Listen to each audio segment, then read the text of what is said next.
Bom, então, começando, o nosso caso clínico hoje é sobre a doença cardiovascular associada à doença renal crônica, o impacto disso que tem no DMO-DRC, né?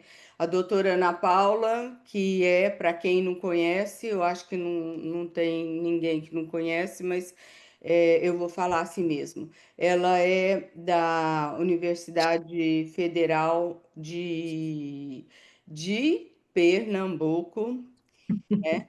E então ela vai apresentar o caso. Depois a doutora Cristina Carol, que é da Federal de Maceió, vai apresentar a parte Tendrás que desbloquear el iPhone. de calcificação vascular. Olha, Ela tá, gente, é ela tá brincadeira, é brincando. da universidade lá de baixo, do Rio Grande do Sul, tá? E, por fim, hoje nós temos uma convidada muito especial, que é a doutora Andréia. Ela é doutora em cardiologia pela Universidade Federal de Pernambuco, é professora da disciplina de cardiologia da Universidade Federal de Pernambuco e ela faz um ambulatório super importante para nós, que ela atende os pacientes com doença renal crônica. Então, ela faz essa ponte cardio-renal. E ela vai mostrar para gente a experiência que ela tem, né, frente a um paciente com doença renal crônica que tem aí uma cardiopatia também, tá? Então, boa noite para todo mundo. E eu espero que, nossa, a gente está chegando no final do ano, então que essa plateia que está meio escondida aí que ela se manifeste, né? Porque a gente, puxa vida, a gente quer ver mais pessoas participando, perguntando, tudo. E vamos aproveitar que hoje a gente tem uma cardiologista, tá bom? Então vamos, Nós temos 19 participantes. Tá ótimo. pronto. Então vamos lá. Boa noite a todos. Eu vou apresentar um caso que para a gente foi muito emblemático, foi um caso clínico do nosso ambulatório, dividido com a doutora Andréia. E esse caso, ele é importante porque ele traz à tona essa grande preocupação que a gente está tendo atualmente, que é a doença cardiovascular, né? Não só a doença cardiovascular, mas também essa perda de massa óssea que os nossos pacientes têm. Então, contextualizando, a gente já sabe que a mortalidade cardiovascular dos pacientes em diálise é extremamente elevada quando comparada com a população geral, né? Essa mortalidade, ela vai aumentando a partir do momento que o paciente vai perdendo essa taxa de filtração glomerular, e em diálise, dependendo de um paciente jovem, pode chegar a ser 100 vezes maior, né? Não tá vocês não estão com a tela compartilhada? Estamos sim, eu tô Tá Sim, olhando. tudo sim. certo, Ana, Tudo pode certo, né? seguir. Pronto. Então, mais uma vez, agora, a Conferência de Controvérsias do CADIGO, que foi publicada recentemente, trouxe esses dois pontos importantes no renal crônico, e aí a gente até gravei aqui o nome da doutora Rosa, que participou, né? É uma das pessoas que faz parte da publicação, e a gente traz essa importância da doença cardiovascular ligada à doença renal crônica e da perda de massa óssea também ligada à doença renal crônica, que sabemos que os pacientes carregam os fatores tradicionais para as duas condições e os fatores associados à doença renal crônica. E dentre esses fatores associados à doença renal crônica, né, que envolve o sistema endócrino, imune, as toxinas urêmicas, no centro está os distúrbios do metabolismo mineral e ósseo, né, que é impactante para as duas condições desses pacientes. E por conta disso, essas novas diretrizes, muito provavelmente, vão trazer a importância da gente entender e colocar os distúrbios do metabolismo mineral ósseo dentro desse aspecto, tanto da doença cardiovascular como da perda de massa óssea, não separando como entidades que não sejam intercambiáveis, né? Então, essa visão inicial que eu estou trazendo para vocês é exatamente para contextualizar a apresentação do caso que eu vou mostrar, né? Aqui a gente pode ver, esse slide é um slide clássico e é um slide que chama muita atenção, que é a complexidade dessa perda de massa óssea do paciente renal crônico, né? Diferente da população em geral, porque uma série de fatores estão envolvidos, e dentre esses fatores, os distúrbios da remodelação, tanto com o osso mais adinâmico, como com o aumento da remodelação, faz parte dessa perda intensa, que aumenta tanto o risco de fraturas e de mortalidade nos nossos pacientes.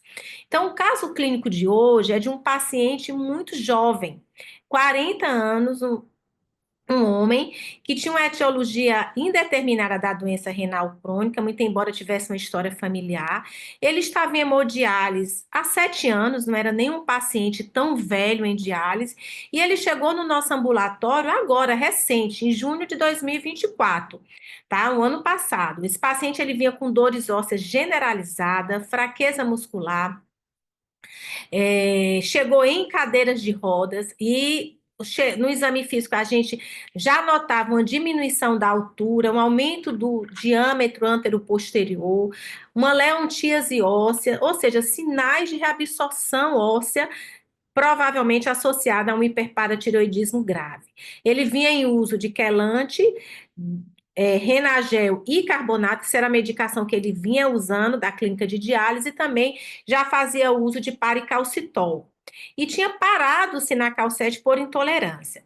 Esses exames, quando a gente admite os pacientes no nosso ambulatório, a gente sempre pede que ele traga os exames da clínica. E ele tinha uma média de cálcio que variava aí em torno de 9, era uma média dentro da normalidade, um fósforo que variava de 5,5 a 6,9, com uma média em torno de 6,5, trazia um PTH maior que 2.000 e uma fosfatase alcalina óssea em torno de 1.100. Então, ele ficou com o diagnóstico de um hiperparatireoidismo e nessa primeira consulta a gente solicitou todos os exames para esse paciente e pela gravidade dele, né, todas as manifestações, a gente já pediu um parecer cardiológico para uma provável paratireoidectomia. Ele volta no primeiro retorno dele, em agosto, né, trazendo os exames, um cálcio de 10,2, um fósforo de 6,5, uma fosfatase alcalina de 1.000 e um PTH de 3.283, com uma vitamina D de 18. Num paciente que estava muito emagrecido, na cadeira de roda, com muita dor. Uma densitometria com uma coluna de menos 3,3, um colo de fêmur de menos 2,2, um fêmur total de menos 2,6, caracterizando uma baixa densidade mineral óssea para a idade dele. A cintilografia mostrava 3 glândulas e a avaliação radiológica, o inquérito radiológico que a gente faz, mostrava uma osteopenia difusa, com sal e pimenta gravíssimo, um score de adragão de 8, né? E aqui a gente pode ver as imagens desse paciente, vocês conseguem ver aí a gravidade do sal e pimenta desse paciente, a tortuosidade aqui na coluna dele, calcificações vasculares bilaterais também, com alterações na estrutura óssea, você vê que é uma osteopenia grave, né? Só que uma fratura, esse paciente ele ficou internado na nossa enfermaria durante 4 meses, e no decorrer da internação, tirar ele da maca e botar na cama, ele fez fratura bilateral de fêmur, né?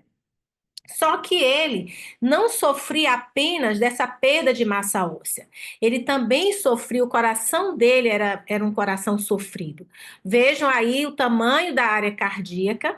Esse paciente, na avaliação pré-operatória da PTX, fez um eco, onde ele mostrava uma válvula aórtica com cúspide espessadas, fibrocalcificadas, mobilidade diminuída, uma estenose aórtica importante, uma insuficiência aórtica moderada, com calcificação extensa de válvula tricúspide, um aumento importante de átrio esquerdo, um aumento de VD, VE e uma hipertensão pulmonar. E se vocês observarem, essa é a tomografia desse paciente com score de cálcio e observa que ele era um paciente com totalmente calcificado, né?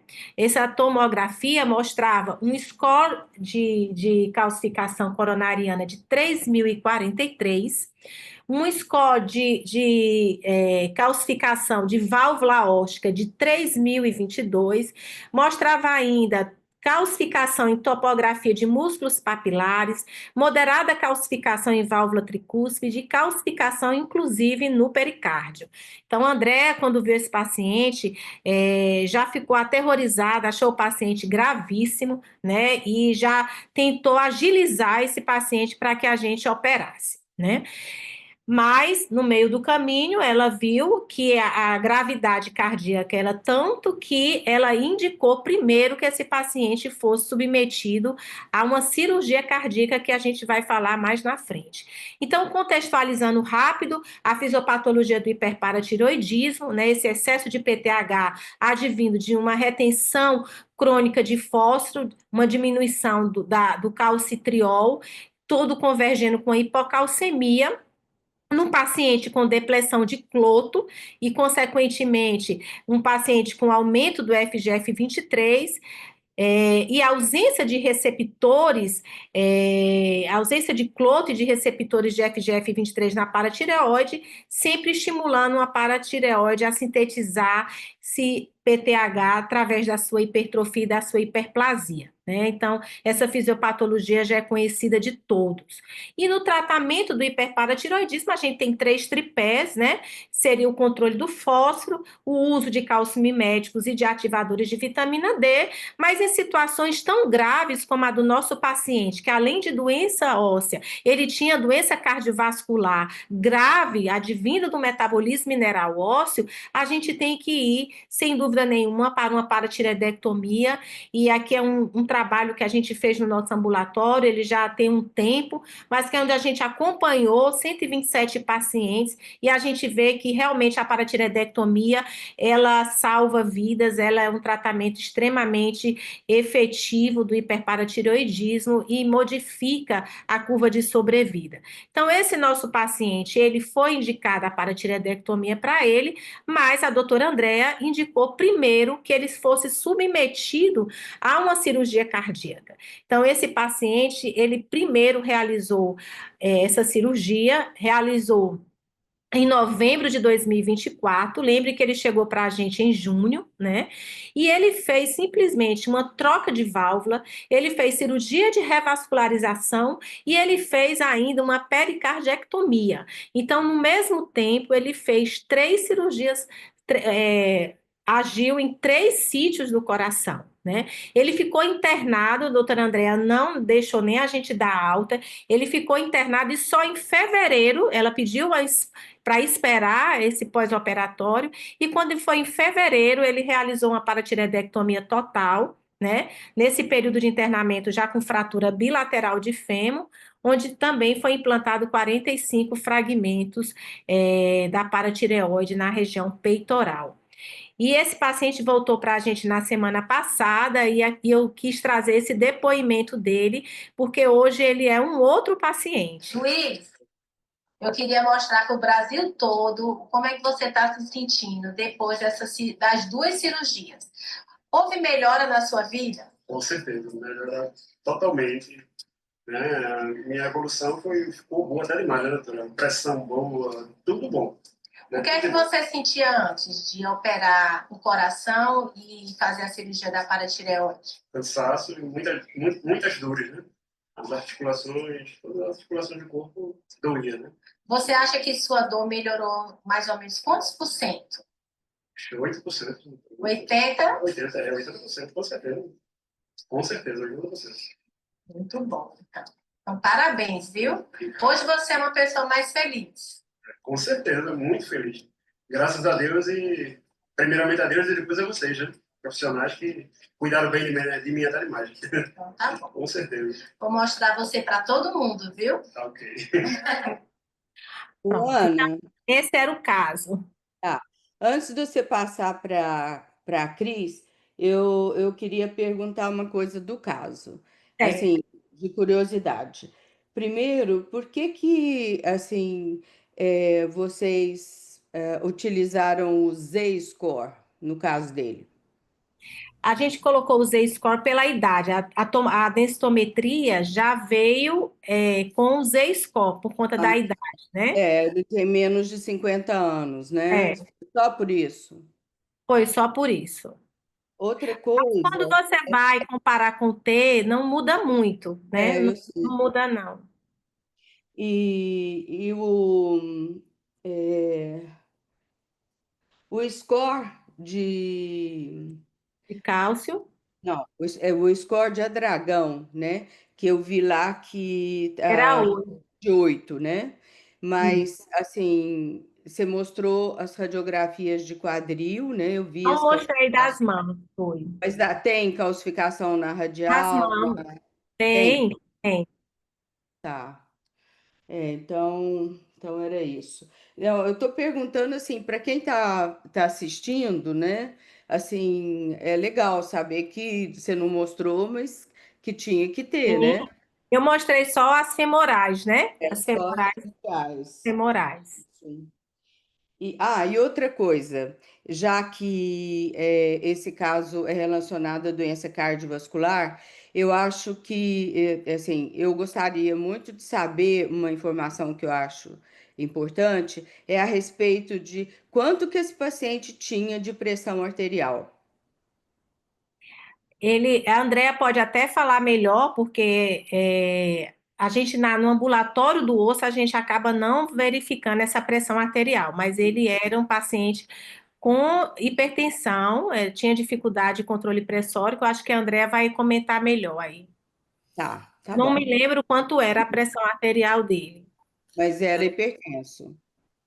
Sim, era hipertenso. Ele era hipertenso, ele não conseguia dialisar, ele estava edemaciado. Inclusive, uma das primeiras coisas foi a gente dialisar ele diariamente, porque ele chegou, assim, até pela a disfunção vista lá no eco, né? A dupla lesão aórtica que ele tinha, ele chegou hipervolêmico. A gente dialisou ele diariamente, durante algum tempo, para ele melhorar essa condição cardíaca dele. Tá bom. Obrigada. Ana, Então, só Ana, para. Luiz, pode falar. Ana, vocês fizeram PTX total ou Fizemos. sub? Não, Total, PPX total com implante, de o 45 implante. minutos. Foi. Tá. Só uma. Até atrás da Mel, então, só perguntando do caso, assim, então o paciente ele tinha comprometimento funcional mesmo, assim, ele estava difícil de dialisar, porque com a estenose aórtica até esperava que ele fosse mais hipotenso, né, nesse momento, ou uma sistólica alta por uma diminuição de complacência vascular, que ele era todo calcificado, então tu acaba tendo mais rigidez, assim. Eu não me lembro, a Andrea pode falar melhor, eu não me lembro qual Deixa a era a Andréia pressão depois, então. dele, mas o que eu lembro é que a gente teve que dialisar ele diariamente um tempo para melhorar a volemia, porque ele não conseguia dialisar, mas eu acho que ele era hipertenso. Deixa a Andrea, porque eu acho que ela vai mais Inclusive, tempo. é uma Deixa eu. das causas de hipertensão, né? Essa bulimia. Bom, Boa então noite. vamos lá, André. Vocês querem que eu comente logo sobre a pressão? Podemos. Olha, eu acho que sim, né? E depois você apresenta o que você quiser. Primeiro, quero agradecer o convite, né? Boa noite a todos. O convite de Ana Paula é sempre irrecusável, já conheço há tanto tempo que, enfim, é um prazer estar aqui com vocês. Veja, esses pacientes, assim como eles com estenose aórtica crítica, que era o caso dele, independentemente da hipertensão, ele começa a ficar hipotenso, exatamente pelo que Cristina falou, pelo o volume ejetado. Fisiologicamente, a gente espera a evolução com hipotensão, independentemente do antecedente de hipertensão que ele tenha, né, e independentemente da hipervolemia, que é crônica. Então, é um paciente que começa a ficar hipotenso, né? Então, é uma das coisas que se deve prestar atenção, é essa mudança de característica, né? O paciente começa a ficar hipotenso e não tem infecção, né? Não tem nenhuma aterosclerose em artéria onde você esteja medindo a pressão. Você deve pensar sempre em valvopatia aórtica, né? E a valvopatia tipo estenótica, ela evolui assim. Já a insuficiência, na verdade, ele tinha dupla lesão, ela sim é que é causa de hipertensão secundária, porque a insuficiência aórtica, predominantemente, ela aumenta a pressão sistólica, né? Mas no caso da estenose, o paciente realmente evolui com uma pseudonormalização da pressão, mas na verdade é diminuição do volume ejetado por causa da barreira lá da estenose. Então, esse paciente ele estava hipotenso e com pressão sistólica de artéria pulmonar altíssima. Então, é o tipo do paciente mais grave que tem. Então, é isso. Quer dizer, é pior ainda do que um paciente que tem insuficiência aórtica. Ele realmente não ia tolerar nem uma cirurgia de porte moderado, que é a PTX. E é difícil nesses pacientes a diálise em si, né? Porque eles ficam com o gesto para trás, como se diz, e aí tu não consegue tirar o volume pulmonar, aumenta mais a hipertensão pulmonar e eles ficam secos, né? Aquele paciente choca na diálise todo o tempo, né? Exatamente. Então, fica quase impossível. Ele ficou internado com a gente, de outubro até o fim da PTX. Ele não saiu do hospital. E no começo era diálise diária para a gente tirar esse volume escondido aí. E aí, deixa eu continuar perguntando da pressão. Assim, você consegue fazer isso aí? Estou perguntando porque é uma coisa que a gente não presta atenção. Você chamou atenção para um ponto muito importante, né? É um paciente hipertenso e, de repente, por essa estenose, ele começa a fazer hipotensão. E isso dá para gente, assim, se você está seguindo esse paciente há 7 anos, tipo, de ver essa curva descendente? Por exemplo, o paciente começa a dialisar, ele tem 17/10. Aí, de repente, essa pressão vai caindo, assim? Deixa eu tentar viabilizar melhor isso. É o seguinte, existem causas, né, causas clássicas para o paciente dialítico começar a fazer hipotensão, né? Do ponto de vista cardíaco, ele ou está fazendo uma lesão de barreira, que no caso, a mais clássica seria a estenose aórtica, que é a mais frequente, ou o paciente estaria evoluindo com falência de ventrículo esquerdo, né, por insuficiência cardíaca, associada ou não à coronariopatia. Porque é como eu falo para o pessoal, assim, vocês têm muito medo de coronária, mas tem que ter mais medo de valvulopatia. Né? Então, atualmente... e a gente presta pouca atenção nisso, por isso que eu estou insistindo. Exatamente.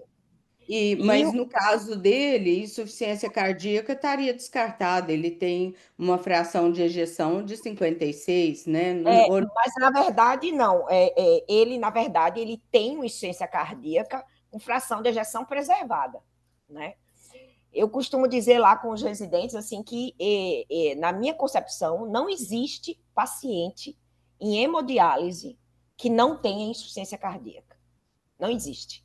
Porque é improvável que um paciente com doença renal crônica, né, já em terapia substitutiva dialítica, não tenha disfunção diastólica. Isso é inviável do ponto de vista, assim, fisiopatológico, é inviável. Porque as condições para ele fazer insuficiência cardíaca são múltiplas, né? E a gente vê que com o paciente com distúrbio mineral ósseo, aí a coisa começa realmente a ficar bem mais crítica. Mas é impossível um doente dialítico não ter disfunção, não ter insuficiência cardíaca. A questão é se ele tem insuficiência cardíaca com fração de ejeção preservada ou não. Né? Tá. Mas insuficiência cardíaca ele vai ter, com certeza. No Tá, caso obrigada. desse, era insuficiência cardíaca com a fração de ejeção preservada. Bom, aí você quer seguir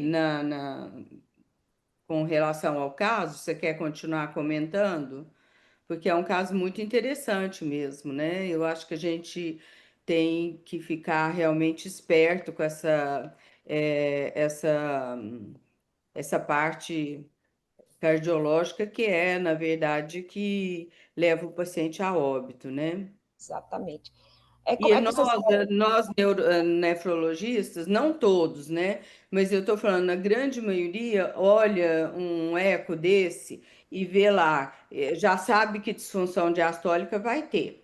Mas quando vê uma fração de ejeção de 56%, a gente não é acostumada a analisar que esse paciente tenha já uma insuficiência cardíaca e dá a esse fato o valor que ele tem, entende? Então a entendem? gente fala, não, esse paciente tá bom, olha, fração de ejeção de 56, não é assim? Assim, a grosso modo seria, mas assim, o eco Não, desse. eu estou falando é a nossa visão. Aí quando o Sim, claro. cardiologista olha, é diferente.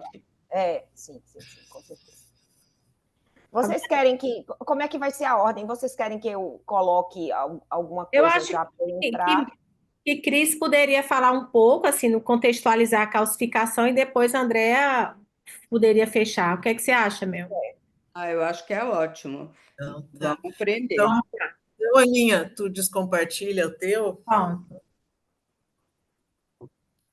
Então, a gente vê um caso, né?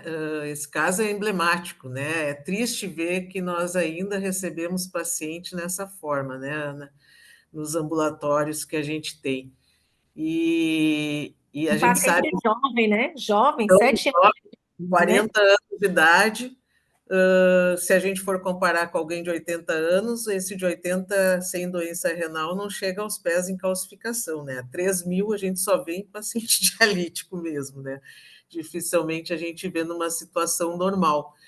E aí a Ana, né, como ela disse, mandando no nosso caso, ela me pediu para pincelar, para levantar a bola para 3 condições, que é a fisiopatologia, então só vai ser uma pincelada mesmo, os métodos diagnósticos usados e um pincelamento no tratamento, que obviamente depois a Andrea vai falar mais da parte cardiovascular, que a gente tem muito interesse. Certamente esse paciente da Ana, ele não tem só ele tem calcificação provavelmente, né, da camada íntima e da média. Como eu não sei se foi feito um cateterismo antes, pela tomografia, como ele tem uma calcificação grande, a gente não consegue pela tomo diferenciar, né, qual é a calcificação da íntima média, mas provavelmente ele tem as duas.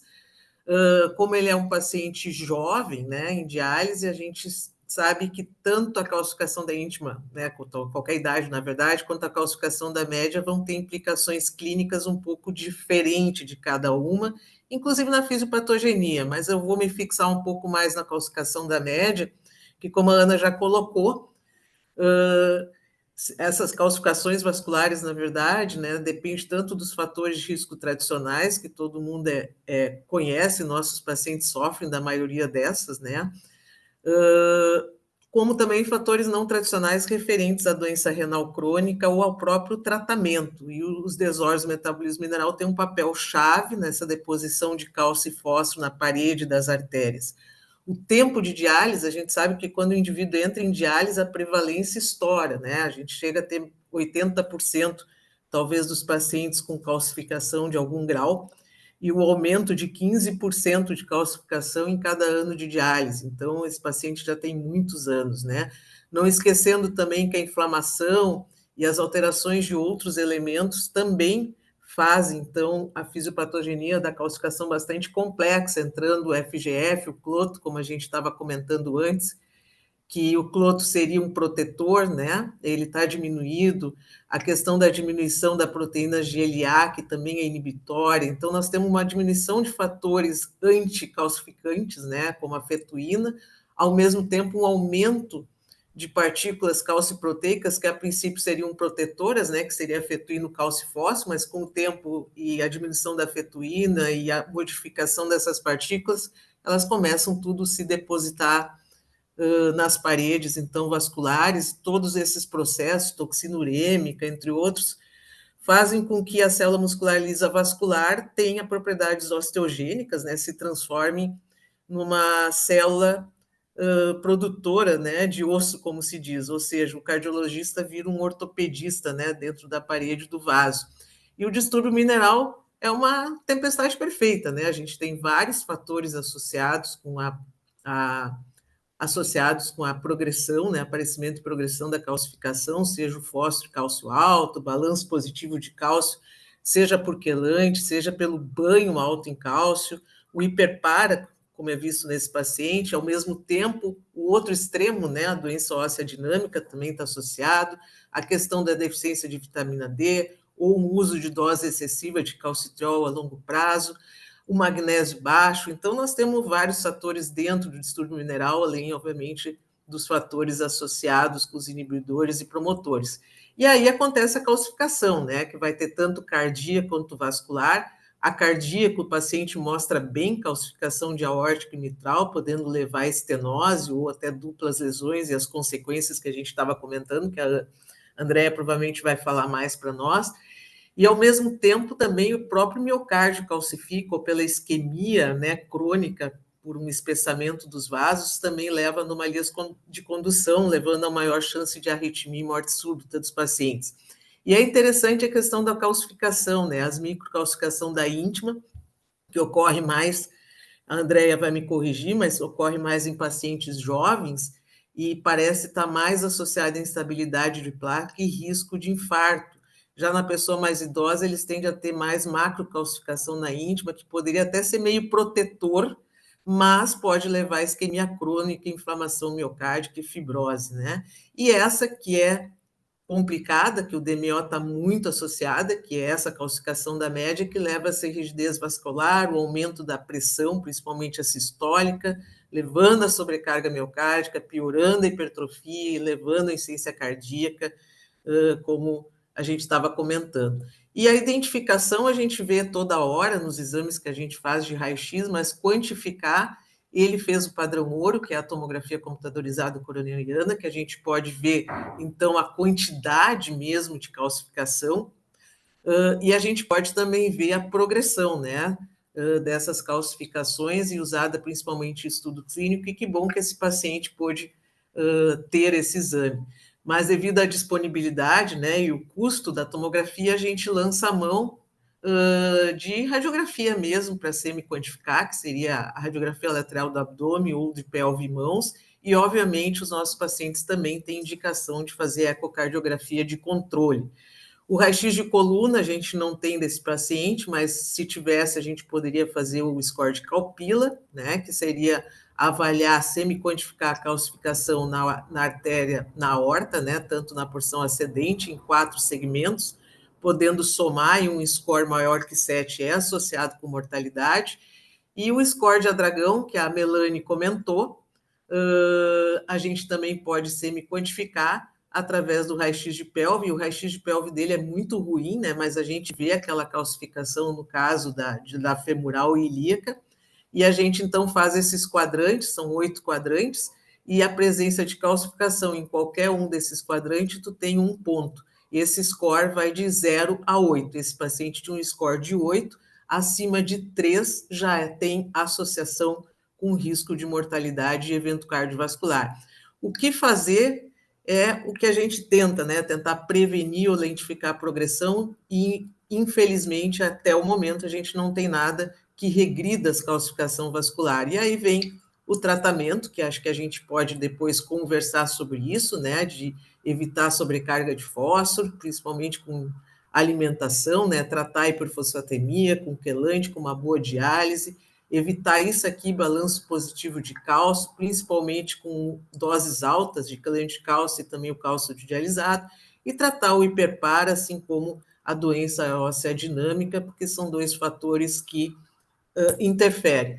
E, por fim, a gente tem vários estudos, eu não vou comentar todos, mas é só para deixar, então, para possível discussão, de prováveis medicações ou intervenções que possam vir a ralentificar a progressão da calcificação, entre eles o magnésio, é bem interessante, tem estudos controversos, muito poucos ainda, tem os efeitos colaterais do magnésio oral, mas parece que tem um estudo canadense que eles têm modificar a concentração do cálcio do dialisado e vão, quem sabe, ter um resultado nos próximos anos. Né? O tiosulfato também lentificou a progressão em alguns estudos, mas tem um problema que ele pode afetar também uma maior desmineralização do osso. Então, tem os prós e contra, né? Melhora talvez num lado, mas piore no outro, e a gente vai ter que observar, né? O tipo de quelante, dose que a gente usa, os calcimiméticos, todos esses são potenciais de lentificar, mas ainda a gente precisa de mais estudos para isso. Então, eu deixei só aquele slide para a gente dar uma olhadinha, conforme a Melanie falou, para a gente poder ter mais tempo de discutir. Eu termino, assim, essa pincelada para nos dar uns armamentos aí, para depois discutir o caso. Oi, Mel. Essa questão, assim, só para contextualizar um pouco o que você falou, né, Cris, do tratamento, né? Às vezes a gente fica se perguntando, assim, o que é que a calcificação vascular representa, né? Se de fato ela representa algo que a gente possa tratar, ou se ela é muito mais um marcador, né, um prognóstico de uma doença que já está estabelecida, né? Então eu fico pensando assim, tratar essa calcificação, né? Será que isso de fato vai culminar com um desfecho de diminuir essa mortalidade, né? Eu tenho muita dúvida nisso. Se ela é Pergunta marcador do milhão, né? ou se ela é algo que a gente precisa realmente diminuir, né? Enfim. Mas, É a Ana, pergunta do milhão, né, Aninha? se a gente considerar que é um processo ativo, né? Eu acho que, quer dizer, eu não tenho a fórmula mágica, mas se a gente conseguisse pelo menos diminuir a progressão, já estava de bom tamanho, porque é uma doença, não é estática e ela vai continuar progredindo, né? Porque diminuir a progressão, exatamente, tentar tirar Mas os aí você tem fatores, impacto. Aí tem. tirar os fatores que estão associados a esse desenvolvimento. Eu fico me perguntando assim, reverter a calcificação, né? Porque são duas coisas diferentes. Uma é diminuir a progressão, Mas é o parar, que a gente tem, né? né? E outra se ela representa alguma coisa que a gente trate como uma coisa, uma doença que eu vou lá e trato e tiro essa calcificação, que acho que a gente Não, não não conseguiria, existe, pelo menos Na por verdade, enquanto não existe. na Olha, verdade, assim, Ana, oi. eu queria voltar para a Andréia, porque eu acho que nós temos muita coisa que aprender, assim, sabe, sobre esse foco de cardiologista. Eu acho muito legal e não é sempre que a gente tem essa oportunidade, né? Então, Andréia, se você Vamos, quiser continuar comentando, por é, exemplo, eu gostaria muito de saber, depois dessa cirurgia, né, cardíaca e tudo, aí, assim, é, voltando, como é que ficou a pressão desse paciente? O que que alterou o ecocardiograma dele? Como é que, quer dizer, objetivamente, não do ponto de vista funcional só, mas qual que foi o impacto dessa cirurgia? veja só, o paciente, Pressão, o eco, sabe? Nesses certo.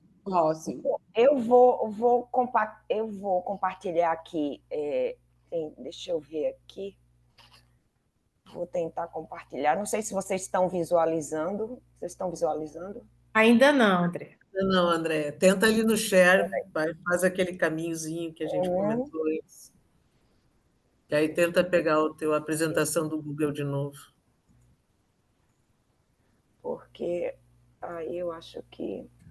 Tá dando, Foi. vai dando. Agora foi. Foi. Certinho. Mas eu acho que não está do começo, né? Vamos lá. Está do primeiro slide já? Tá. Pronto. Então, vou falar rapidamente, depois eu comento especificamente o caso, né?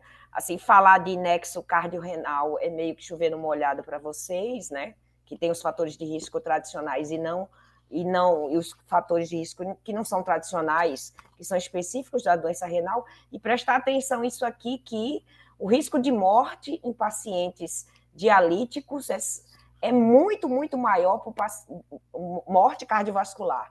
Né?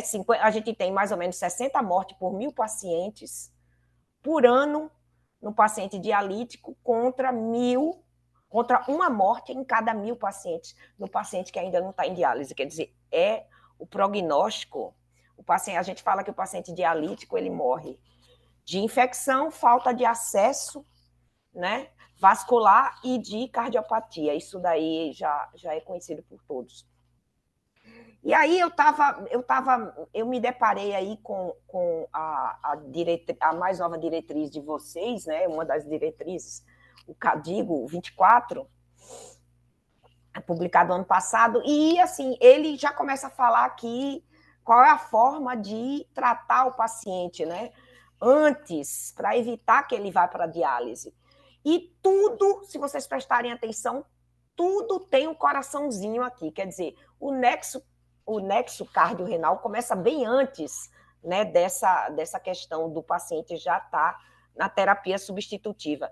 E a gente está numa era aqui agora de alterações, né, cardiorrenais metabólicas, onde o paciente, né, a gente está numa era, pelo menos ao meu ver, de pacientes mais graves ainda, que além do fato do paciente evoluir para diálise, evoluir com distúrbio mineral e ósseo, a gente ainda tem a questão inflamatória, né, metabólica, né?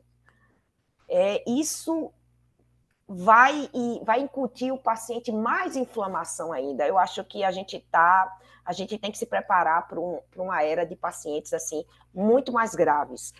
E por que é tão importante todo nefrologista ter o seu cardiologista de estimação?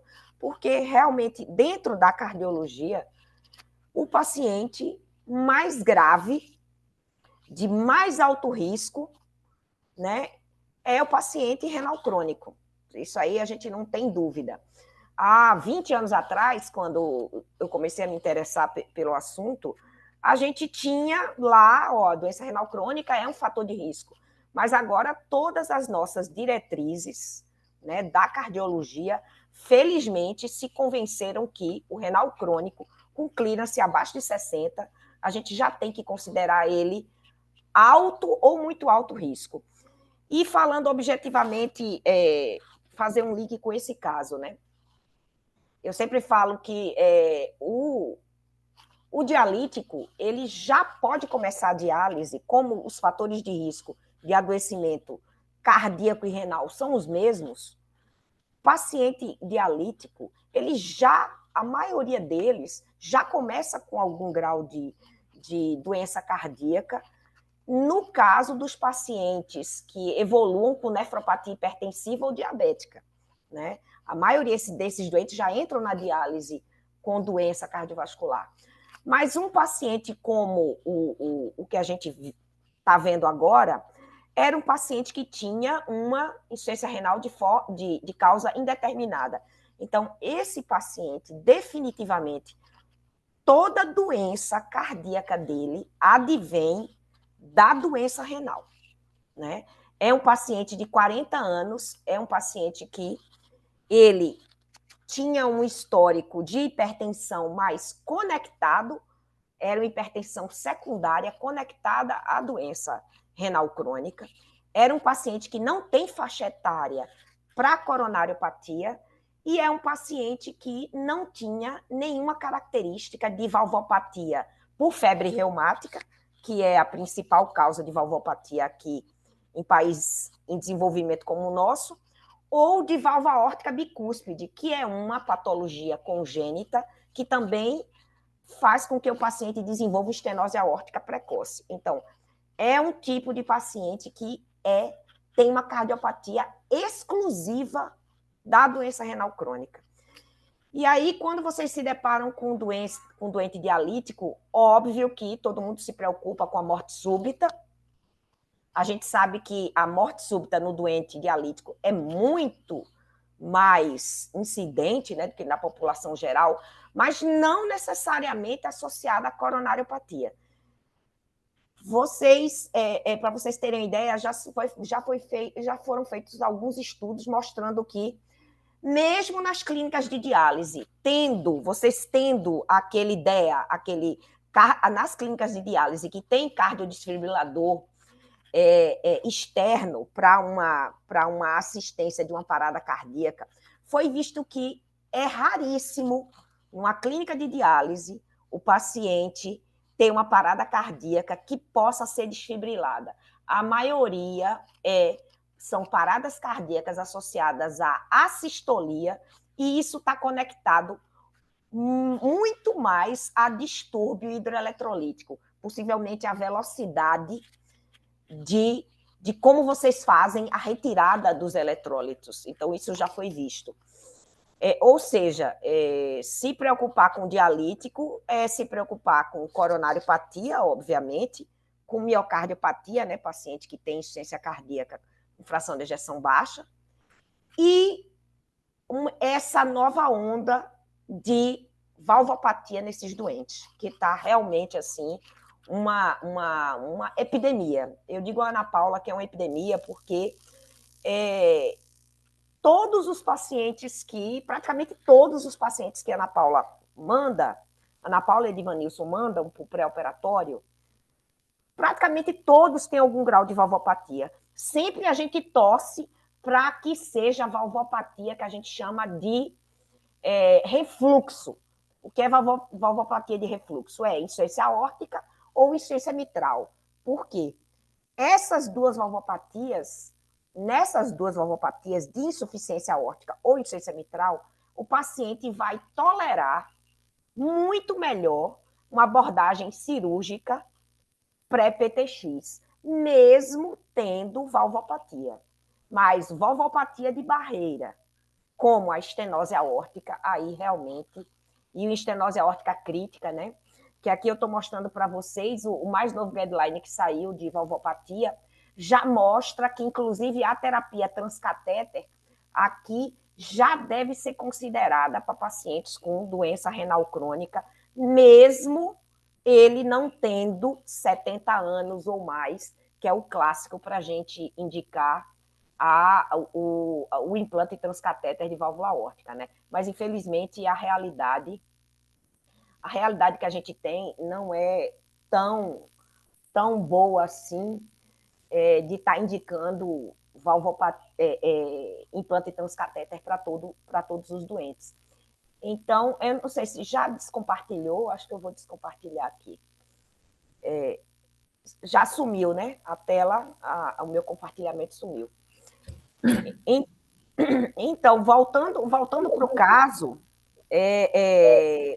o que a gente tem nesses doentes dialíticos, né, e principalmente com doença mineral e óssea, é essa preocupação de identificar a valvopatia grave, né?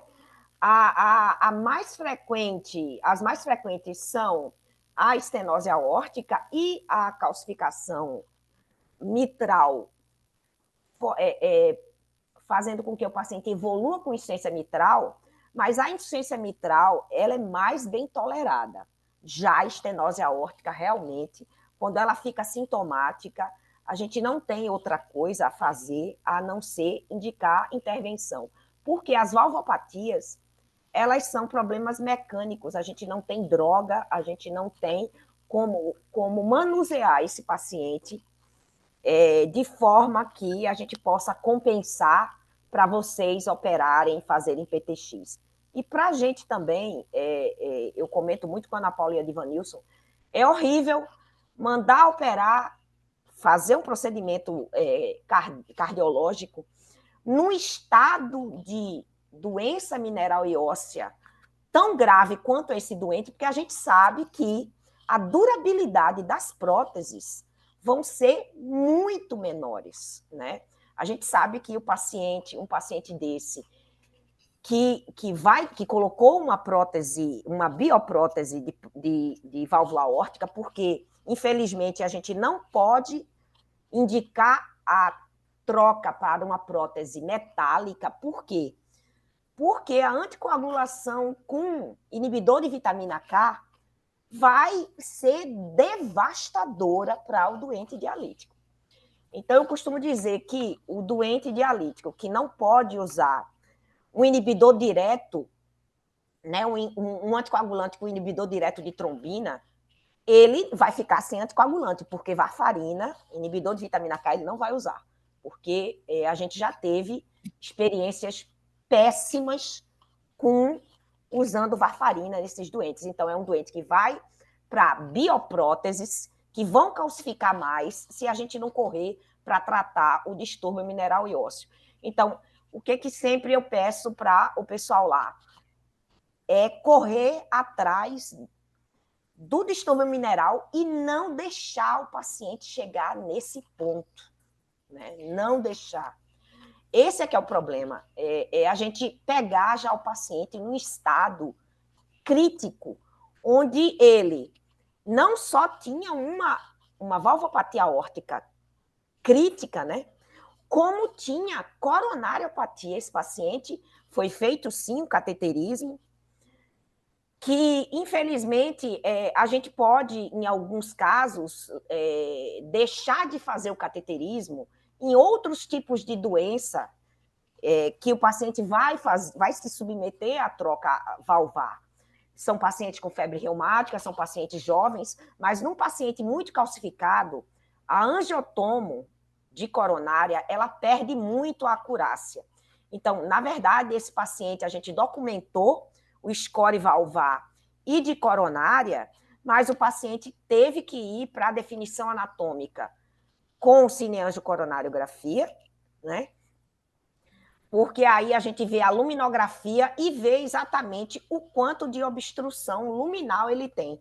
Porque outra característica peculiar do paciente dialítico é que ele tem, como a doutora Cristina falou, ele tem uma arterioloesclerose, né? Uma esclerose de camada média, que já promove muita disfunção e isquemia miocárdica, mas esse paciente também desenvolve aterosclerose obstrutiva, né, muito precoce. Um paciente de 40 anos, não tabagista, não diabético, está absolutamente fora da faixa etária que a gente espera de coronariopatia obstrutiva, né? Tá. André, eu posso te fazer uma pergunta? Desculpa te Oi, interromper. sim, Voltando claro. para o paciente, assim, quando ele foi ao seu consultório, isso assim não está relatado lá no caso, porque eu acho que a Ana deixou mesmo para você fazer essa evolução. Mas o que esse paciente tinha de clínica? Ele tinha dispneia, de esforço, ele tinha Tinha. remo, Na me fala verdade, clinicamente o que esse paciente tinha. veja, na verdade, o paciente dialítico é muito particular. Por quê? Quais Não, são mas os principais... esse paciente. Então, quais são os principais sintomas que a gente iria pesquisar nele? É um paciente que tem dispneia, intolerância aos esforços ele tinha, mas é um paciente que já estava cadeirante. Então, é muito difícil, às vezes, a gente avaliar a dispneia dele por hipervolemia ou pela lesão de barreira. E a chave da questão é o exame cardiovascular, né? A ausculta desse paciente é muito típica, né? Ele tinha um eletrocardiograma absolutamente típico de uma estenose aórtica grave, né? Sobrecarga ventricular esquerda, sobrecarga atrial esquerda. Ele tinha um sopro ejetivo aórtico clássico de estenose aórtica, apesar de que os pacientes dialíticos não são tão fáceis de dar o diagnóstico como os não dialíticos. Primeiro, eles têm fístulas, muitas vezes são fístulas proximais, e o paciente sopra, muitas vezes, a gente vai escutar o doente tem o sopro contínuo da fístula arteriovenosa, e embaixo daquele sopro contínuo tem o sopro cardíaco. Então, isso é uma coisa que gera muita confusão lá no ambulatório. Eu tenho um ambulatório cardiorrenal já faz muito tempo e realmente a gente tenta doutrinar os residentes que não é todo sopro de tórax em paciente dialítico que é sopro cardíaco. A gente tem que realmente fazer uma propedêutica cardíaca, uma ausculta muito detalhada para diferenciar esses tipos de sopro, o comportamento hemodinâmico, e, obviamente, a gente tem que lançar mão do ecocardiograma, que tem uma característica.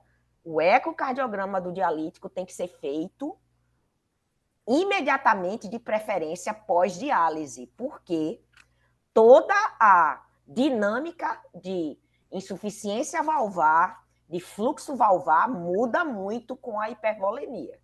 Então, por isso que, muitas vezes, assim, a gente até pede, Ana, interna esse paciente, vamos dialisar 3, 4 dias para depois repetir o eco, para tentar ver o que vai sobrar de hipertensão venocapilar pulmonar, que é outra coisa muito grave. Esse paciente, por exemplo, ele não podia ser submetido a nenhum procedimento cirúrgico com a pressão sistólica de artéria pulmonar de 77. Isso é mortalidade na certa. Então, a gente tem que ter muito cuidado para destrinchar esses exames. Também tem que ver a qualidade do ecocardiograma, o momento que foi feito, para fechar o diagnóstico, né, de que tipo de estenose aórtica ele tem, porque, às vezes, a gente tem mais de um tipo de estenose aórtica.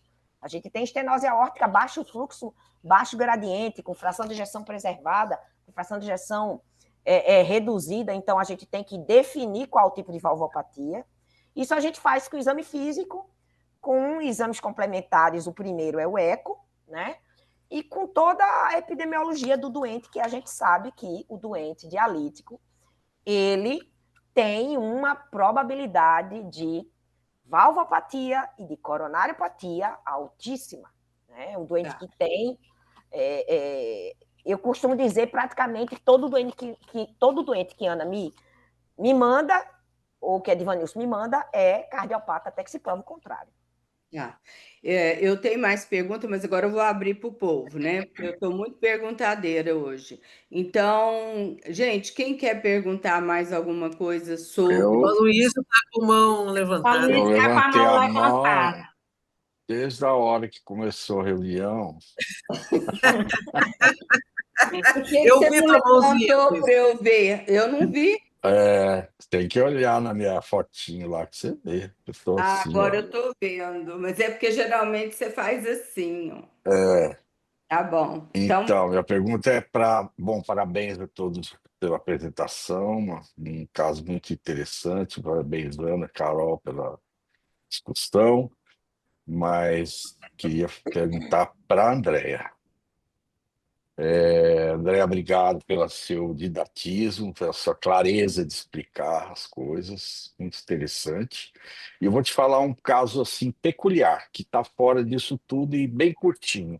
Hoje eu peguei uma paciente, coincidentemente, no consultório, primeira consulta, que veio intolerante à sinacalcete e hipercalcêmica, e com PTH de 600 e pouco, mas um cálcio de 1,5, que equivale aos cálcios de 12, vamos lá. Então eu falei para ela, você tem que ir para a cirurgia, você não tolera. Ela falou, doutor, não consigo nem olhar a caixa do remédio. Eu falei, então não tem jeito, você tem que fazer uma parcialectomia. Eu falei, tudo bem com você? Tudo bem. Ela não me parecia, quando eu olhei, era uma mulher de 50 anos. Ela parecia que tinha 35. Ah, eu falei, você faz, que diálise que você faz? Ah, eu faço HDF, faço hemodiafiltração 2 horas por dia, cinco dias por semana, então ela faz 10 horas de diálise, passo muito bem. Tinha um fósforo de 6, um PTH de 600. Quando você olha em pacientes assim, dá pena de você falar, puxa, eu posso tratá-lo clinicamente, tenho que levar para uma cirurgia. Mas como eu imaginei que ela fosse uma pessoa tão ativa, tão bem, tem pressão alta? Não, não tomo nada, controlada, tá tudo bem. Já tive, mas controlou, tô ótimo, passo bem na diálise, tá bom. Daí a pouco ela fala assim, eu falei, você nunca teve nada na diálise? Ah, eu tive uma parada cardíaca na diálise. Eu falei, oi? Oh, Como assim? Ela falou com tamanha naturalidade. Eu falei, como assim? Ela falou, eu falei, quando? Ela falou, não foi no final da diálise, doutor. Faltava 10 minutos para terminar, eu tive uma parada cardíaca. Eu falei, você foi reanimada? Ela falou, durante 7 minutos. Ficaram tentando me reanimar lá em cima de mim e tal. E eu fui para UTI. E eu falei, e aí? O que foi? O que aconteceu? Ela falou, não descobriram. E eu tive alta no hospital. Depois de um tempo que eu fiquei na UTI, fui para a enfermaria e saí sem diagnóstico. O que sua bola de cristal diria o que dessa paciente? O que Veja ela só, teve? aí a gente tinha que ver toda a questão de quanto tempo ela faz diálise e tudo mais, mas é isso que eu estava comentando, esses pacientes, Ela não é, ela tem 5 anos de diálise.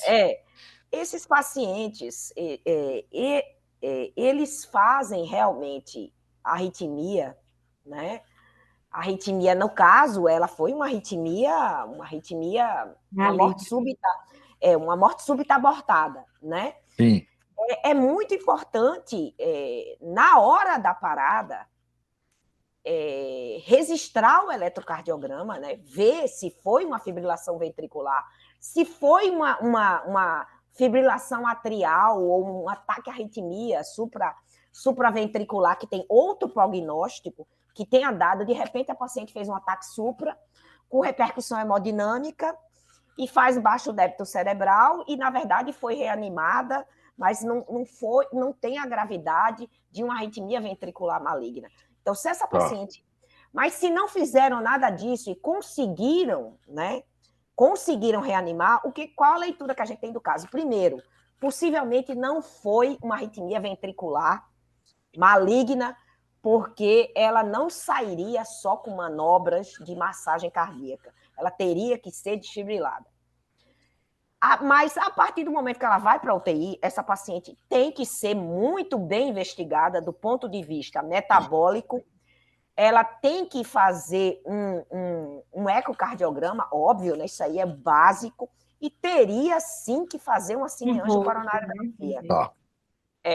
A questão do Holter, né? O Holter a gente fala que é uma fotografia de 24 horas. Muitas vezes, assim, uma monitorização lá na UTI contínua tem muito mais valor do que o Holter, porque a gente fala que assim, a sensibilidade do Holter é muito baixa, a especificidade é alta.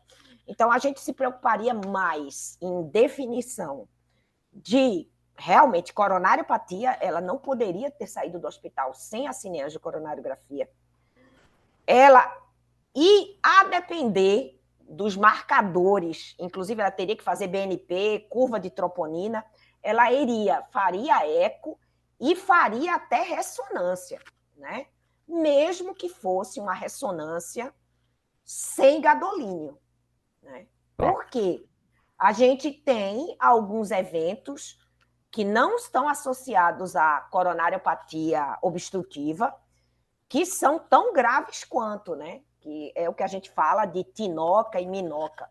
Então, a gente que essas evoluções mesmo com as coronárias abertas. Então, realmente, uma doente com a morte súbita abortada, ela teria que investigar tanto coronária quanto músculo.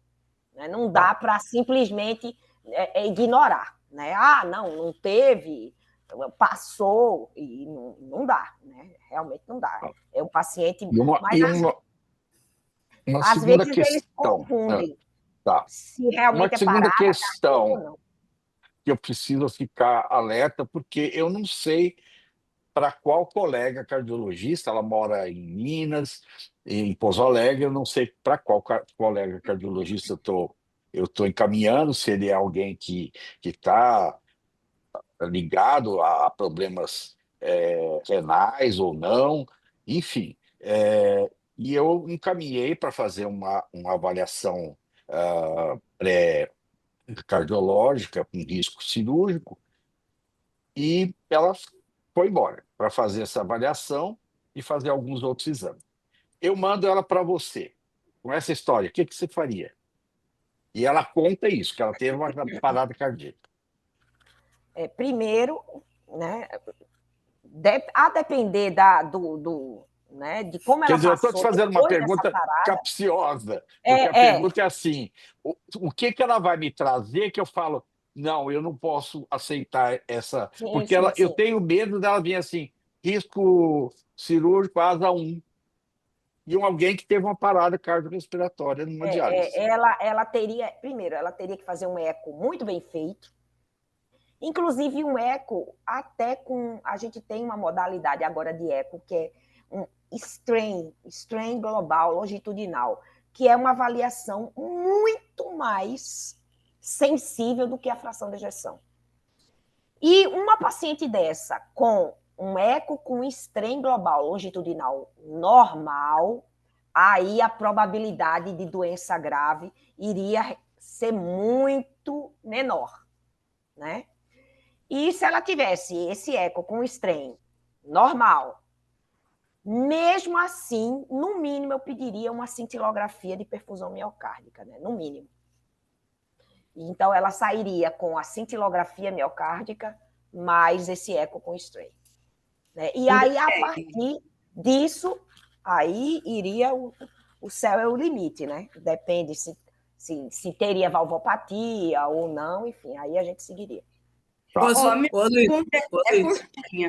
Bom, é porque... Oi, Luiz. Oi.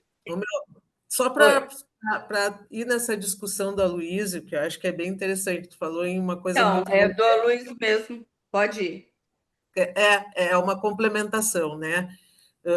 Do ecocárdio, que tu falou do stent, hoje mesmo eu tenho um paciente, né, na equipe que fez, a gente está fazendo no clínicas e alguns pacientes que fica na dúvida realmente do valor da fração de ejeção por todas essas alterações que os pacientes têm.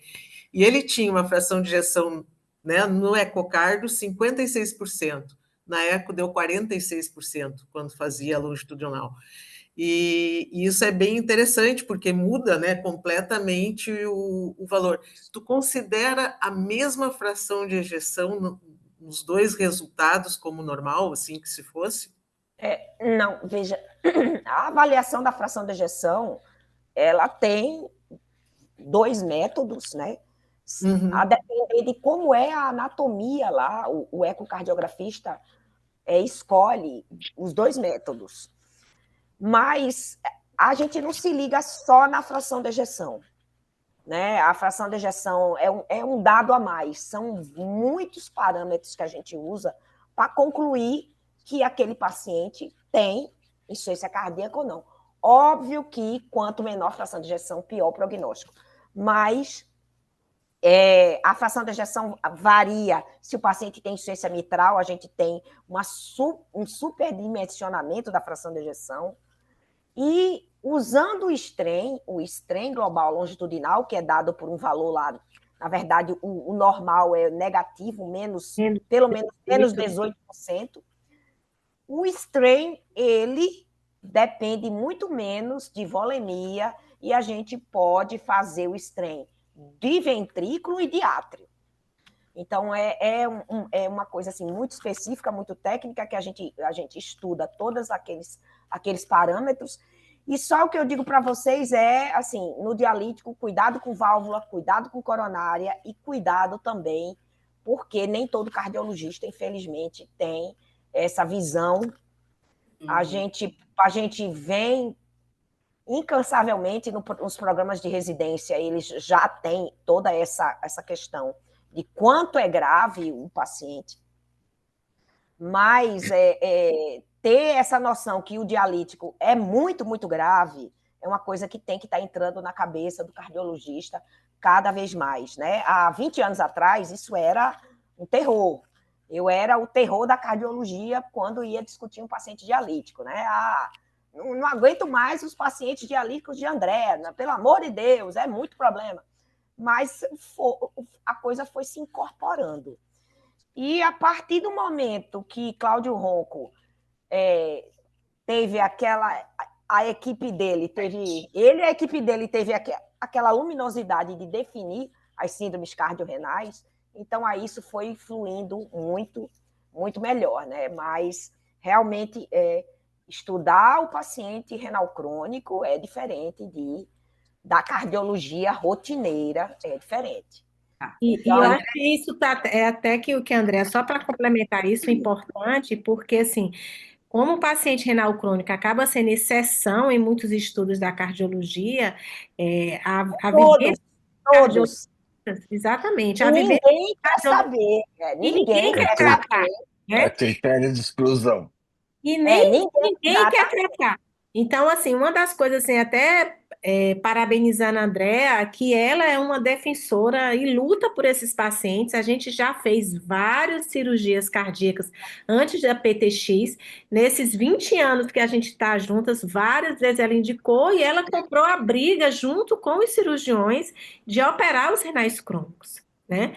Porque Eles os renais crônicos, eles não querem operar os cirurgiões cardíacos, não querem operar os renais crônicos. Esse paciente mesmo, o que a gente apresentou hoje, ele ficou 5 meses internado dentro do Hospital das Clínicas, ele fez cirurgia cardíaca, ele foi para terapia contínua, ele sobreviveu porque ele ficou 3, 4 dias dialisando com contínua, e a gente tinha condições de fazer esse suporte para ele, né, no pós-operatório. Então, realmente, isso é exceção. São pacientes muito graves, muito calcificados, e realmente, esse doente especificamente, ele ainda tinha pericárdio. Pericárdio, exatamente. Veja, uma decorticação pericárdica é uma cirurgia pior do que uma troca valvar. Parece brincadeira, mas tirar o pericárdio é pior ainda. E eu tive que convencer o cirurgião. Agora, obviamente, a gente tem uma equipe de cirurgia que ele aprendeu a operar dialítico, né, na marra, porque eu disse, vai ter que ser vocês, e acabou. E eu tive que convencer ele que ele precisava operar antes e arrancar o pericárdio e fazer a revascularização, colocar a mamária DA e trocar a válvula. E todo calcificado, o externo dele, ele praticamente não tinha externo. E isso, na hora que vai fazer a cirurgia cardíaca, quando passa a serra no externo, é uma probabilidade alta de lesar o ventrículo direito. Então, são pacientes extremamente complicados para a cirurgia cardíaca. Então, a gente tem que ter realmente uma equipe preparada, porque tem que ter, o paciente tem que ser operado. Inclusive, se cogitou fazer a PTX no mesmo tempo, eu não deixei. Eu não deixei, porque não ia ter como, o tempo cirúrgico ia aumentar muito. E aí a gente teve que esperar eu queria que esperasse mais tempo para epitelizar a prótese, mas ele quebrou os 2 fêmurs. Ele quebrou os 2? A gente acabou liberando com 2 meses e graças a Deus deu tudo certo. Andréia, nós estamos chegando no fim e eu ia perguntar se alguém tinha mais uma pergunta. Então, como eu levantei o dedo, eu já levantei o dedo, então a última pergunta é minha. Assim, como eu não sou cardiologista... O Ed está com a mão levantada. Tá, então, Mas então olha, fica Coitado do o Ed, deixa o Ed depois. falar. Não, Ô, mas espera aí, eu doutor vou Luiz, perguntar, a ah, estou presidenta está me perguntando, cortando a palavra, tá entendendo? não, estou a perguntando do gente caso. Gente, vou deporta, fazer uma pergunta, depois o Ed faz e a tá gente encerra, bom. tá? Então, Andréia, voltando para o caso do Aloysio, eu queria, assim, olha, eu não sou cardiologista, pode ser a pergunta mais boba do mundo, mas eu fiquei curiosa, assim, porque a gente sabe que hipercalcemia assim, é uma causa de arritmia importante, né? Ela desequilibra toda a, como é que fala, gente? O tempo de relaxamento do miócito e tudo. Aí eu ia te perguntar assim: você acha, já que não achou, lá no Aloysio não acharam causa nenhuma que justificasse essa parada cardíaca e ela foi reversível e tudo, você acha que essa hipercalcemia podia ser uma causadora dessa parada cardíaca? É difícil, é bem difícil. Eu acho, na verdade, eles não deram diagnóstico, não procuraram, não procuraram direito, Sim. porque Não é que não tem, né? exatamente. Para dizer que o doente dialítico não tem cardiopatia, aí é mais difícil, né? É mais difícil. Eu acho que não procuraram direito, porque o que a gente sabe é que esse ambiente hipercalcêmico crônico ou com hipercalemia crônica, né, que o paciente chega lá no ambulatório com 6,5, eu costumo falar, aí o residente pega, mas doutora, o eletro aqui não tem nenhum sinal. Eu disse, o problema é que ele tem intra e extracelular hipercalêmico, intra e extracelular hipercalcêmico. O problema é o gradiente ser modificado muito rápido. Rapidamente. Isso que é o gatilho para as arritmias. Ah, Né? Não é só uma hipercalemia constante, é o gradiente transmembrana. É por isso que está mais associado à arritmia, a essa velocidade de puxar, né? A esse gradiente transmembrana. Eu acho que esse paciente do Dr. Aloysio, eu acho que não procuraram direito, assim, infelizmente. Também. Eu acho que assim, Ed, a gente tem que pensar que todas essas alterações, né, Mel, só para continuar, esses pacientes têm distúrbio de condução, né? Essa fibrose, essa calcificação leva, e essa alteração de gradiente tem mostrado num estudo prévio que a maior taxa de mortalidade seria naquele espaço na primeira diálise da semana, como se diz, né? Por causa desse gradiente. E quando tu junta o gradiente de potássio muito alto entre o banho e o sangue e do cálcio junto, aumenta muito o risco de arritmia transdiálise, né? Inclusive assintomática, que a gente não vê, né? pois Infelizmente é, tem alguns eu pensei. O que me Legal. estranhou porque foi nos 10 minutos finais Mas, da Então, diálise. Ed, Sabe lá se ela não estava fazendo já durante a diálise de É, forma assintomática, né? Já exatamente, chegou num ponto que, puf, né? exatamente. Ed, a última pergunta é sua. Obrigado. De nada. Antes de mais nada, eu acho que é fantástico, né? Tudo isso que foi conversado aqui, né? Mas eu acho que tem uma coisa que é muito interessante, que é um link que é um fator que é muito comum, tanto nas nefropatias como na cardiopatia, que é a questão da inflamação, né? E a gente sabe que a inflamação é um forte indutor de calcificação vascular. E aí eu queria ver, principalmente, a opinião da Cris sobre isso, né?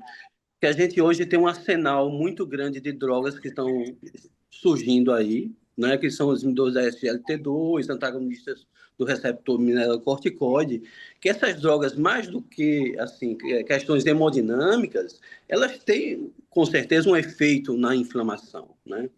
Se você acha que essas drogas podem ter um espaço assim, na prevenção da calcificação e na progressão da calcificação vascular. Esse resultado a gente não tem. A gente já sabe que na remodelação, né, e na melhora de prognóstico cardiológico, a Andrea também pode falar nisso, a gente já vê, né? E principalmente tu associa e está cada vez mais, isso aí está muito claro para nós, né? Na calcificação tem hipóteses, possibilidades, mas não tem nada mostrando até o momento, né? Isso nem acho que nem foi estudado, pelo menos eu não tenho nenhum artigo. O que tem saído bastante, quer dizer, saído bastante não, né? Que tem protocolos de pesquisa, né? A gente até vai participar, é anticorpo monoclonal contra a interleucina 6 para diminuir a inflamação e avaliar desfecho cardiovascular. A gente é um estudo que está começando, multicêntrico, internacional, e vamos ver os resultados, assim. Então, tem essa possibilidade de tentar agir em fatores inflamatórios, né? Que tem essa propriedade osteogênica também no osso, junto com o metabolismo mineral, mas eu sempre digo que eu acho que não vai ser uma medicação que vai ser única, eu acho que é um conjunto de ataques que nem na hipertensão, né? A gente trata a hipertensão com várias drogas, é a mesma coisa, né? Então, talvez seja por aí, mas até o momento, assim, eu não conheço nada que isso possa atingir. O sistema da renina-angiotensina tem alguma coisa em relação à progressão de calcificação, mas se tu bloquear ele, isso resolva. A gente fez esse estudo com espironolactona, né? Tanto eu como o Ed, e a gente não conseguiu mostrar que a espirona diminuísse a progressão. E Isso. agora, recentemente, saíram os 2 trials que estavam testando a espironolactona em pacientes em diálise com relação à mortalidade, né? Os 2 trabalhos publicados no Lancet foram abertos no Congresso Europeu, que, infelizmente, eu não sei, assim, é um trabalho com um N muito grande, mais de 1.000 pacientes, né? A gente Mas, participou dele também. pronto, o Alchemist o outro, né? E que não mostrou que a espironolactona diminuiu a mortalidade cardiovascular desses pacientes, né? Então, eu sim, não jogaria tanta toalha de inibir o receptor mineralocorticoide, porque eu acho que realmente, no fundo, ele tem algum papel aí, apesar de não ter sido mostrado nesse estudo, E né? a gente sabe, né, que um dos mecanismos da aldosterona na calcificação vascular é justamente sobre a interleucina 6. Tá entendendo? Aumenta isso aí e é altamente inflamatório e é um dos mecanismos que causa a calcificação via aldosterona. Isso tem trabalho que mostra isso, né? Então, eu Sim. acho que seria alguma coisa interessante. Eu acho que essas drogas dizem que servem para tanta coisa, né? É difícil que não serve, né? Vai terminar servindo também para calcificação. Mas sabe, Evangelista, às vezes essa questão desses estudos acabam pegando paciente em diálise, são muito calcificados, né? Eu acho que talvez a gente tenha alguma resposta iniciando mais precoce, talvez, nos nossos pacientes, que nem a gente está usando agora, como prevenção da doença renal, prevenção da doença cardiovascular. Não Mas sei se daqui a alguns anos, por exemplo, quando a gente olhar para trás, por exemplo, a gente tiver uma experiência de 5, 10, vida real, será que a prevalência de calcificação vai ser diferente do que é atualmente?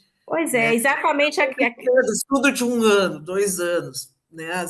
Quanto tempo tu leva para calcificar, né? Então, eu acho que o momento dos estudos, a população do estudo não ser como diz, balaio de gatos, né? Que às vezes esses estudos botam todo mundo, e aí tu não tem resposta nenhuma. Eu Talvez acho tenham que se você populações, né? Eu acho que o que você falou é fantástico, Cris, porque acho que é a questão temporal.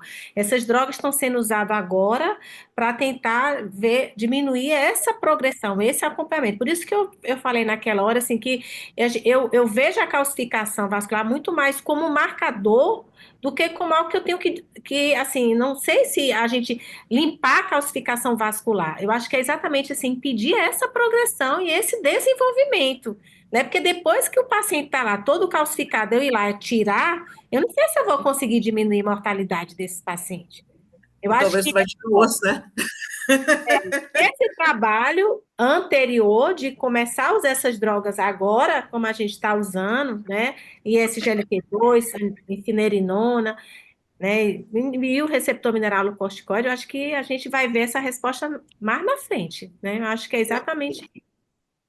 Bom, eu acho que agora são 9 horas. Eu acho que um encontro assim extremamente produtivo, e eu quero agradecer muito, primeiro, a Andréia pelos ensinamentos assim super valiosos, né, que a gente teve. Eu, pelo menos, perguntei um tantão e aprendi mais ainda. E agradecer também a Cris, né, que está aí em Maceió e se dispôs a participar da nossa reunião, e a Ana, e, bom, a Lu, o Ed, e eu sei que o Lucas está aí também, a Érica, que eu não sei se ela teve, né, se ela ficou até o fim, mas está agradecido, e a todo mundo, que eu não sei. Aí, Aí, ó, Érica, Cadê a Érica? tá tá lá, aí. tá aí, Tá tá aqui, vendo firme e ela. forte. Então tá. Né? Obrigada, viu, É Érica? isso. Nós ficamos muito. Obrigada a vocês aí, foi ótimo, gente, parabéns. Foi um prazer muito Então, grande. isso. E E volte eu outras estou vezes, sempre à viu? disposição. Pode Só deixar. Ana me chamar, que Isso, ela chama e eu já vou fazer uma lista de eu umas já 10 falei para pessoas. ela que eu estou com vontade de fazer outra residência agora de nefrologia. Tá bom. Oi, Andréia. Ô, Andréia, eu acho que a gente Oi. ficou com muitas dúvidas, tá? A gente tem muitas dúvidas, né, Mel? Eu tenho várias, inclusive Isso. da Vamos forma fazer de outros troca da encontros. A válvula gente vai mitral. fazer outro encontro. Que válvula. Vamos Então, fazer gente, outro foi bom demais. Espero que todo mundo tenha aproveitado e obrigada para todo mundo, tá? Principalmente para a Andréia. Tchau, tchau. Obrigada, Beijo para tchau. todo Obrigado. mundo. Tchau, tchau. Bom fim de Obrigada.